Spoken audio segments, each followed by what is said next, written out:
In today's video, I'm going to teach you how to add a dropdown in Zoho Sheet.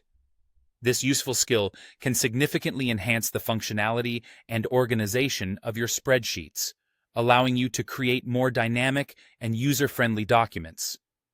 By the end of this session, you'll have learned how to insert dropdowns so that managing and inputting data becomes a seamless and efficient task. To begin, let's identify the specific cell or range of cells where you want the drop-down menu to appear. This is an essential first step, as it determines where users will be able to select from the choices you provide. Take a moment to navigate your sheet and select the appropriate cell or cells. Once you've made your selection, it's time to create the drop-down. Next, direct your attention to the top menu bar, where you'll find a tab labeled Insert. Click on this tab to unveil a range of options. Among these, locate and hover over the Pick List option, which is designed specifically for creating drop-down lists.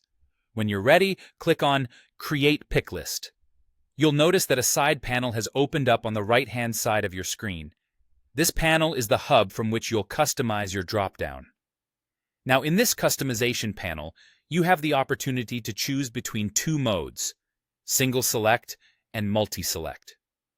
The Single Select mode restricts the user to choose only one option from the list at any given time, making it ideal for scenarios where only one item is needed, like selecting a department or a category. On the other hand, Multi-Select mode allows for the selection of multiple items simultaneously, which can be especially useful when dealing with datasets where you might need to apply multiple tags or labels. Once you've decided which mode best suits your needs, it's time to specify the values that will populate your drop-down list. You can do this in one of two ways. The first option is to manually type each of the entries you'd like to appear, separating them by commas.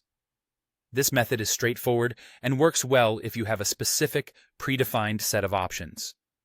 The second method involves using a cell range to source your drop-down values.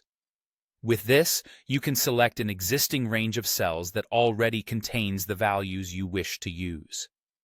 This method can save time and reduce errors, especially if your list of options is already organized elsewhere in your sheet.